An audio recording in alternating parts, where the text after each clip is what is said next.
আগামী 14 এপ্রিল পহেলা বৈশাখে বাংলাদেশে কি ঘটতে যাবে আসলে এখন আঁচ করা যাচ্ছে না। কারণ ক্ষমতায় থাকা সরকারের তুলনায় অনেক ক্ষেত্রে অনলাইন সরকার পিনাকি ভট্টাচার্য এবং সাংবাদিক ইলিয়াসের সরকার তুলনামূলক ক্ষমতায় থাকা সরকারকে কাবু করে ফেলেছে। 5ই ফেব্রুয়ারি পরবর্তী সময়ে আমরা দেখেছি আইন শৃঙ্খলা বাহিনী, সেনাবাহিনী সবাই কতটা অসহায়। এখন নতুন করে পহেলা বৈশাখ নিয়ে পিনাকি আরেকটা স্ট্যাটাস দিয়েছেন, তবে আমি মনে করি এটা উচিত হয় নাই। কেন উচিত হয় নাই? আবার পহেলা বৈশাখ যা ঘটবে ভাই, এগুলোর দায় দায়িত্ব কে নিবে?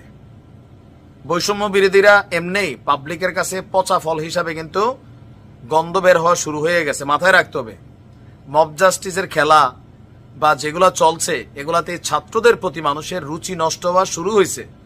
আর আগামী দিনে যদি এগুলাতে আবার কেউ পা দেয়, একটা সময় এমনও হইতে পারে গণেশ উল্টাই যেতে পারে।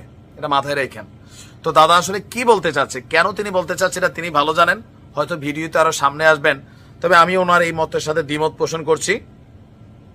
পহেলা বৈশাখের আয়োজন নিয়ে করা নির্দেশনা পিনাকিদার, তিনি তার নির্দেশনা লিখছেন, এপ্রিলে আসছে পহেলা বৈশাখ, আমরা কিভাবে পালন করব এই পহেলা বৈশাখ? যেভাবে পালন করার এভাবেই তো করবে। রমনার বটমূলে ছায়ানট কি গানের নির্বাচনে আওয়ামী বয়ান ফেরি করবে? দাদা কেন মনে হচ্ছে যে এই পরিস্থিতিতে ছায়ানটে মানে গানের মধ্যে আওয়ামী লীগ বয়ান প্রচারিত হবে, এই দুঃসাহস এই মুহূর্তে কারো আছে? তারপর তিনি লিখছেন, এমন ভাবে গান নির্বাচন করবে যাতে মনে হয় আগেই ভালো ছিল, এখন আমরা জাহিলিয়াতে প্রবেশ করছি। মানে আপনার কেন মনে হচ্ছে এগুলা? আচ্ছা, নিশ্চয়ই ওনার কাছে তথ্য আছে। মঙ্গল শোভাযাত্রা হবে, কি মোটিভ নেব মিছিলে? নামটা কি মঙ্গল শোভাযাত্রাই থাকবে? মঙ্গল শোভাযাত্রার থিম হিসাবে আওয়ামী বয়ানের কালচারাল এক্সপ্রেশন ইউজ করা হতো, সেটা কি এবারও করা হবে? এটা বাচ্চাও বোঝো এগুলো হবে না, এটা নর্মাল হিসাব না। আচ্ছা, তো তিনি লিখছেন, আনন্দবাজার কি এবারও রিপিট করবে? পহেলা বৈশাখ যেন দুর্গাপূজার অষ্টমীর এক ডালিয়া। এখানে তিনি হিন্দু মুসলমান একটা ইস্যু ক্রিয়েট করার চেষ্টা করছেন, আমার কাছে যতটুকু মনে হচ্ছে ভুলও হইতে পারে।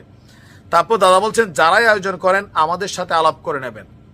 এখন দাদা আপনি কি সরকার, দেশে গিয়ে উপদেষ্টা হয়ে যান, এটা আরো ভালো হবে। অনেক উপদেষ্টার ওনার থেকে পরামর্শ নেয়। পিনাকি দাদার পরামর্শে সরকারের বহু ডিপার্টমেন্ট চলে, ওনার কাছে সাহায্য সহযোগিতা চাই, এটা কিন্তু বাস্তব। তো সরাসরি দায়িত্বে চলে যান, ডক্টর ইউনূসের সাথে কথাবার্তা বইলা বিষয়টা আরো ক্লিয়ার হয়ে যাবে। নির্বিঘ্নে পহেলা বৈশাখ পালন করতে চাইলে, যদি পালন করতে চান নির্বিঘ্নে, তাহলে স্টেক হোল্ডারদের সাথে নিয়ে অনুষ্ঠান চূড়ান্ত করুন, না হলে কি হবে? জয় বাংলা হয়ে যাবে। এটা লেখেন নাই, বাট বোঝা যাচ্ছে যদি ভালো চাও, সুন্দরভাবে এটা পালন করতে চাও, তাহলে আমার সাথে কথা বলবো, আর যদি কথা না বলো জয় বাংলা করে দিবে, তাদের ক্ষমতা আছে। বাট আমার মনে হয় দেশের সার্বিক পরিস্থিতি অনেকটা ঘোলাটে, সরকার বেকায়দায়, এর মাঝখানে এরকম বক্তব্য দিয়া আগামী পহেলা বৈশাখটাই নষ্ট হয়ে যেতে পারে। কারণ এখানে আমাদের দেশের মধ্যে এক শ্রেণীর নতুন আলেম ওলামা আমরা দেখছি, নতুন তারা যে বিভিন্ন জায়গায় এই প্রোগ্রাম হইতে পারবে না, ওই প্রোগ্রাম হইতে পারবে না, এরকম চিঠি টিঠি বিতরণ করতেছে নামে বেনামে। এগুলা কিন্তু বাংলাদেশের সংস্কৃতির সাথে সাংঘর্ষিক, বুঝতে হবে। আপনি পছন্দ করেন না, আপনি পালন করেন না, যে পছন্দ করে তে পালন করবে, এটা তার অধিকার আছে। আপনি বাধা দেওয়ার কেউ না, তাহলে তো আপনি শেখ হাসিনা।